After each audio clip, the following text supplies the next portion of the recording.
Hello, my name is Kathleen Lisson. I'm a board certified massage therapist and certified lymphedema therapist and a new 200-hour yoga teacher training graduate. So we're going to be talking about the Yogamu yoga teacher training class that I just took and passed. And I would like to give my tips to fellow yoga teacher training students on how I went through the class, how I viewed the class, and how I got to the end and turned in that video. So I know the number one thing people talk about is how overwhelming it is. How when you see just all this idea of like more than 200 hours of education is in front of you, and all these things are laid out, and which one do I look at first? That can be very overwhelming to somebody. I also am a continuing education provider for massage therapy students, so I understand a little bit the frustration of being an adult learner. So let's talk first about like adult learning and share some of my tips, and then at the end of this video and then also in the comments I'll talk more about that final video that we had to do, that final yoga video, and there'll be more resources for you. I did a behind the scenes video that's in a different video of how I actually did that final yoga teacher training video. But first, let's start with some things that I've kind of written here on the board to kind of keep track for myself. And the first thing I want to talk about is know your purpose. So there's two main purposes that people come into a yoga teacher training course for. And that was a surprise for me because I came into it as I'm already a health coach, I'm already a personal trainer, I'm already a lymphedema therapist, a massage therapist. I help people in my practice, and I wanted to be get that yoga teacher certification so I could blend in also being able to provide some yoga poses and also understanding this form of exercise in order to communicate it to my clients. But a lot of people, a significant number of people, are taking a yoga teacher training course so they can deepen their own yoga practice. So deepening your own yoga practice would be amazing, and it would also let you approach this yoga teacher training course with a little bit different of a viewpoint.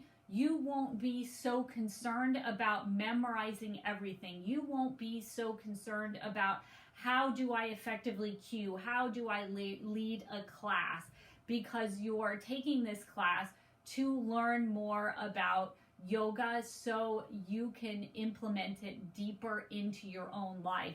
And that may also mean that you don't have 200 hours as, a hard and fast, I want to learn this as fast as possible so I can take the next step in my career. You might be able to really branch out and take the information shown to you in each segment as a beginning and then jump over to the internet, jump over to a podcast.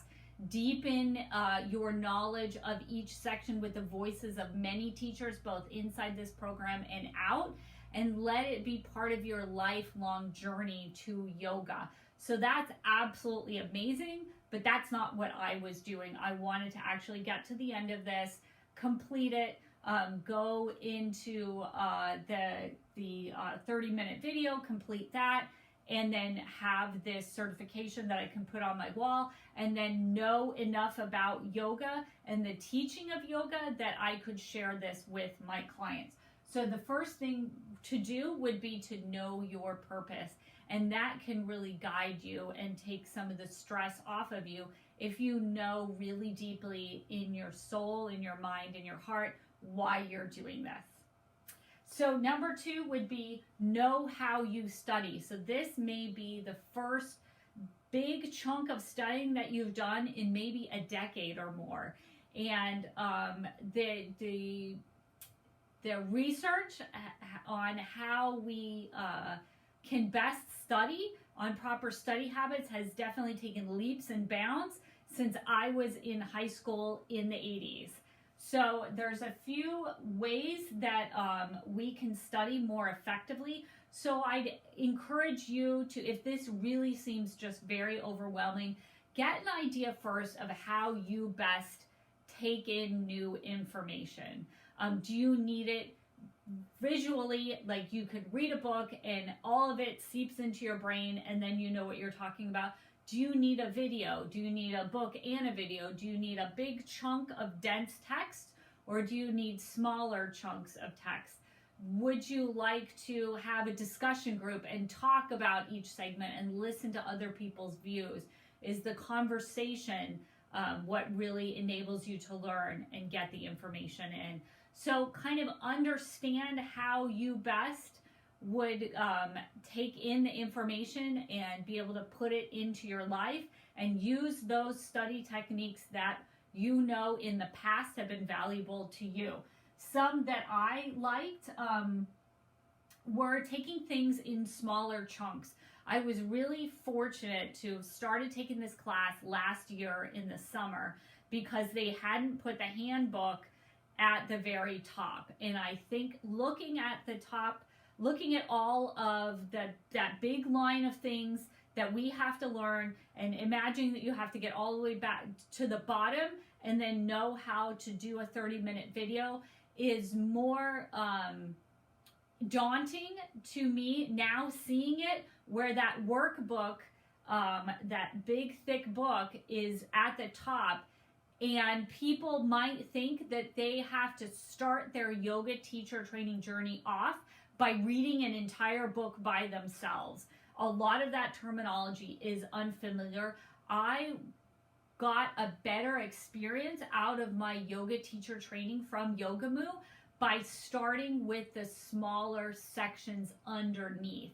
So I did not read the book, first of all. I did not watch that movie, first of all. I started in with the welcome and then the history of yoga and those tiny little chunks, and then being able to take a day or a few days on each of those tiny little assignments made me feel like I was getting somewhere in this journey rather than having to pick up a really dense textbook with a lot of terms that I did not yet understand and feeling like I had to memorize all of it. So what I did is I went through all the segments of the class, and then at the end that handbook was given to us and I was able to read it over, and that was a better experience for me because I knew some of the terms by now that they were talking about. I'd taken some yoga classes with the teachers at Yogamu.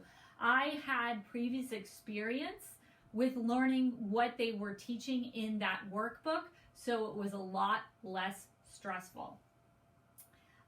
And then the last thing I want to talk about is the Pomodoro Technique.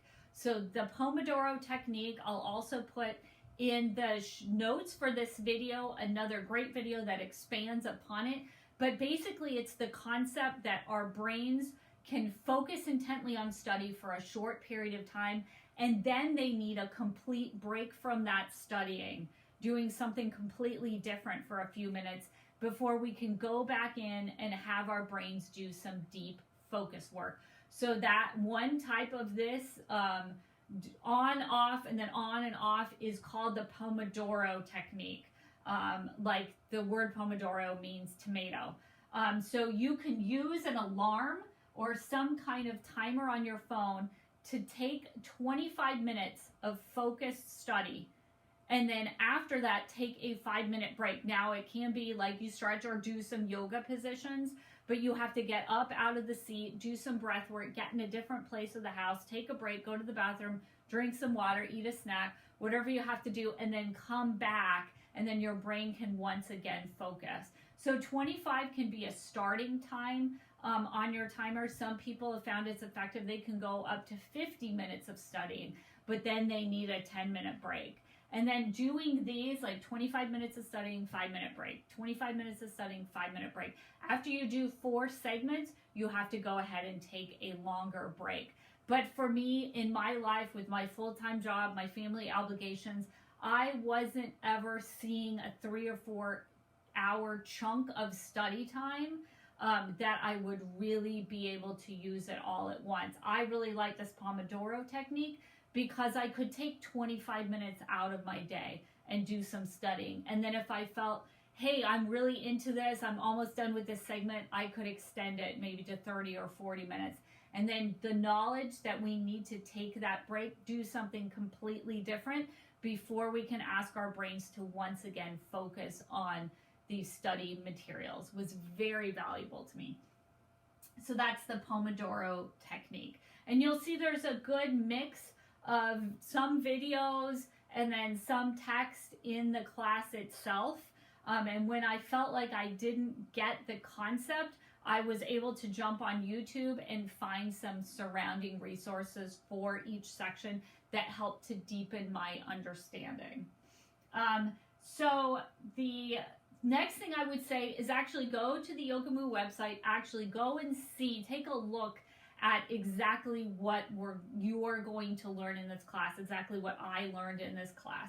So what I saw, there's a welcome, then there's that history of yoga movie, there's that big long handbook, then there's some segments, history of yoga, Sanskrit, and then the 8 limbs of yoga, and then they actually go through each of the 8 limbs of yoga. Then they did anatomy and physiology. There's a lot of required yoga classes that you'd have to do, and then some information about teaching yoga, and then just right at the end, information about yin yoga, the Bhagavad Gita, and some other little sections at the end. So I would invite you to go ahead and look at that, and then maybe you can skim, like the first segment of each of those segments, the first, reading of it, and get an idea inside your heart what really excites you. Like the history of yoga really excited me. The pranayama really excited me. I knew which sections I was interested in, which sections I would really like to go and study. And if all this is really daunting, you can go ahead and study the sections that you like first. So go ahead and look and kind of get yourself interested in the class. So it's not just, oh my gosh, 200 hours, how am I ever going to do it? Like I have to put my, nose to the grindstone, but kind of get interested in certain segments of it and let that interest lead you into the class. The next one is, this is very important. It was very important for me. I had to evaluate my current yoga skills. And here in 2023, it's very important because this is an online class, and many yoga studios over the past 2 and 3 years have been closed. And so the average yoga practitioner may not be used to, in their body, taking that hour-long, hour-and-a-half yoga class 1 to several times a week, because the yoga studios may have been closed in their area for a long time. So we need to start by evaluating our current yoga skills. Can you do those 60-minute classes? And if you can't, work up to where you can participate for 60 minutes or 75 minutes in a yoga class, because there are a lot of yoga classes that are required for you to take to get your yoga teacher training. So let's start early. If you feel like you can't participate in a full 60-minute yoga class, get your body ready to be able to participate in it, so you don't find yourself doing all the studying first and then just have this chunk of like 10 or 20 yoga classes that you somehow have to get through before you can finish the class.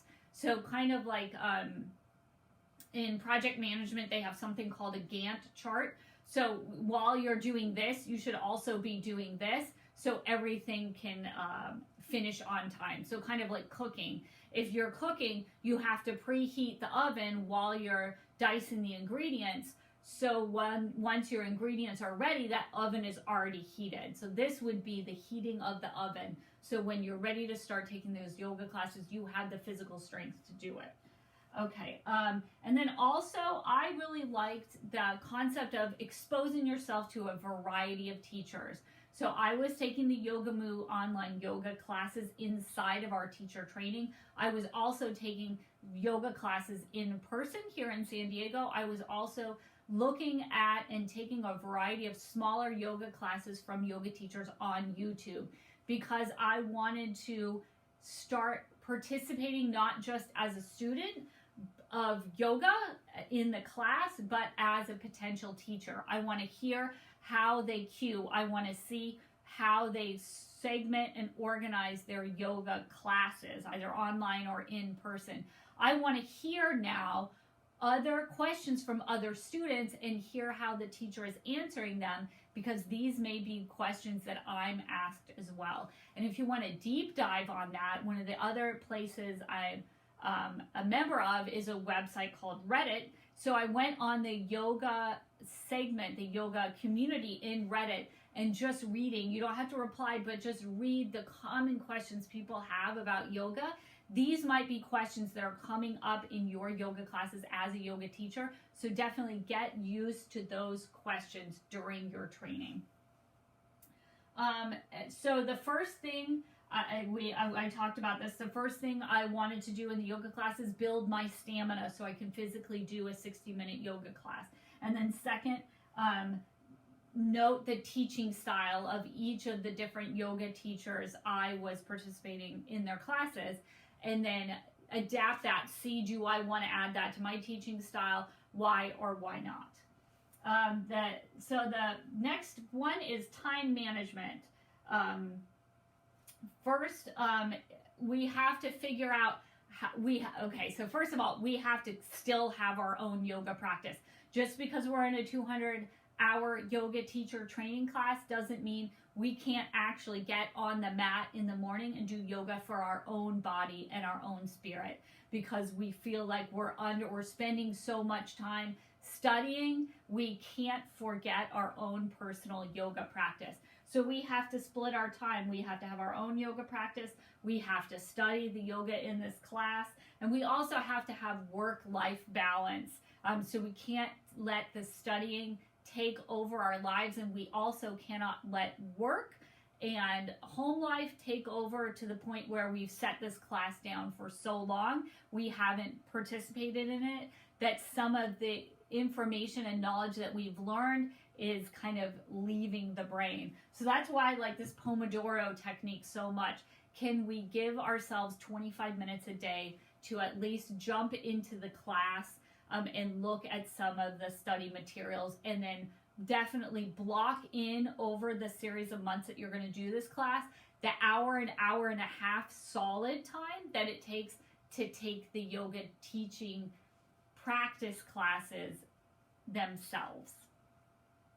Okay, so definitely ask someone if you have any questions, but my idea was I looked at some of the taped classes and I saw that some of the live classes are requiring participation. Like in some of the taped classes that I saw, when that class was live, the students that attended live in that class had to do a segment of yoga as a teacher. And I knew that week 1, week 2, week 3 of my yoga practice, I was in no way prepared to be able to teach a segment of a yoga class. So I started off not by going to a lot of the live classes, but by attending the taped classes that are already in our course syllabus. So that's what I would recommend. First, just participate as a participant, just a student. Put the video on, do as much of the yoga class as you can do, and then learn that way. Before, I'm kind of like a shy, anxious person, so if I wasn't confident in my yoga teaching abilities, I would feel really embarrassed in the class if the teacher said, if I attended a live class and the teacher said, okay, you have to teach some yoga asanas. I would say like, oh, I don't know. I didn't learn yet how, which positions went into which segment of class, or how long to have a position, or how to cue someone to get in and out of down dog or any other position. So until I knew that and I was confident in those abilities, I focused on taking those live classes because those are required for you to get and actually finish the training. I was taking the taped classes, the ones that were in the syllabus, before I would go and take a live class. So later on, I absolutely did take the live classes. I love to be there. once I was more confident that I could like step up and participate in the class. And I'd also like to talk about that percent done feature. So I turned in my video, I got my certificate, and I never got up to 100% finished. So if that is going to be a limitation for you to see, you know, I clicked on and read this 100-page document, and then I clicked, you know, continue and go complete and continue, and that percentage didn't go up. Let that go now, because that's a feature of Teachable. I also have my online massage classes on Teachable, and that percentage does not correspond to actually how much effort you're putting into studying. So that is not going to be accurate for you in most cases. So don't let it affect you emotionally, and don't perceive that you are not getting anywhere in your yoga teacher training, even though you feel like you're putting in hours and you're just not seeing that clock go up to 100%. Because for me, I was able to complete the entire thing, and my percentage never got up to 100%. Okay, so we'll do the final video last, and then I'll look at some of this. So these were the biggest, that took the most time for me in the syllabus, in the curriculum. So the history of the yoga movie, nice movie. If you get the right URL, you can find it also on YouTube.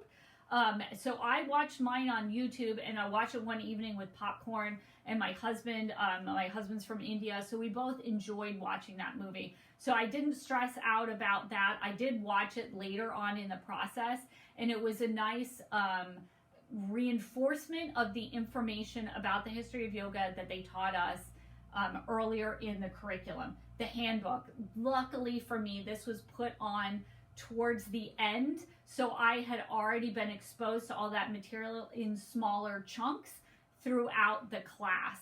So I feel like I did really well, and I was confident to save this handbook for much, much later in my class experience. Anatomy and Physiology. So I'm a massage therapist and a lymphedema therapist. This was a review for me. If you don't have previous anatomy and physiology, this is not going to be a review for you. So this is going to be, these classes are where you should really set aside some quality time to really focus on it, because this is the very important chunk of this class that will help you keep your students safe. So this would be something, the anatomy and physiology, I would take seriously in the class. The required yoga classes. So get really clear. If you have to ask, don't ask me the questions, because I'm not affiliated officially. I'm not an employee of Yogamu. Ask someone who's employed with Yogamu, where of these taped classes, how many do you have to take and how many are optional? Some of the classes are optional that is in the current curriculum. So make sure if you get to the end, or you're close to the end and you're really not having all of these yoga classes, make sure you know exactly how many you have to take and which ones are optional. And the live classes are optional. So when you are actually clicking on and that class is live and the teacher can see you and you can see the teacher, to my knowledge, as of February 2023, those are not required. So if you are under a time crunch, in my opinion, and ask the professionals at Yogamu if you have a concern about this. But I needed to, it was more important for me to get the curriculum and really understand what the written materials, then go to some of the live classes. So if you like being in that live yoga environment and taking a class, absolutely do them with the live classes, but understand where that fits in your yoga teacher training experience, especially if you are on a time crunch and you want to finish this yoga teacher training at a certain time in the future. And then finally, the final video. I have a separate video where I show you my entire setup for the final video. Mine went a little over 30 minutes. I used my Mac. I used the webcam and the audio from my Mac computer, and I have the entire video showing you the behind the scenes of that. That was really, the majority of it was the planning of which positions and knowing how to segment the yoga class. This assignment really taught me that, and I'm really happy that we have to do a final video because it really shows you how what you need to work on in order to know how to segment and teach a yoga class effectively. I will say that I did not pass the first time I took the video because I submitted a video where I did a voiceover. So that's, I was doing the positions like Rodney does this. I did the positions and then I went back with the audio to try to do the voiceover. And that was not accepted as of January 2023 from Yogamu. They need you to actually do the video and say things to the camera as you are actually showing the positions. They do not, as of January 2023, accept a voiceover. So don't make the mistake that I made. It was a good practice for me because I just did the same thing, you know, a couple days later once I understood that that was not accepted. And I'd already practiced the video once and I already got my setup pretty good. So it wasn't a big deal that it was failed the first time, but if you're nervous about this, definitely don't waste your time doing a voiceover video because they did not accept mine. Okay, so I went through my list. I really hope that that helps you get an idea of how to kind of wrap your arms around this yoga teacher training experience. I definitely benefited from having good study skills. I benefited from some of the PDFs I downloaded onto like my iPad so I could read it on little breaks, you know, during my work day. And I really enjoyed having these like smaller assignments, everything cut up into segments so I could see my progress by those little check boxes, though I did not use that % done feature to check my progress as much as I did being able to see the boxes that I had checked. So I really hope that this gives you some ideas from me of how I organize my experience in the Yogamu 200-hour yoga teacher training. Thank you so much and have a great day.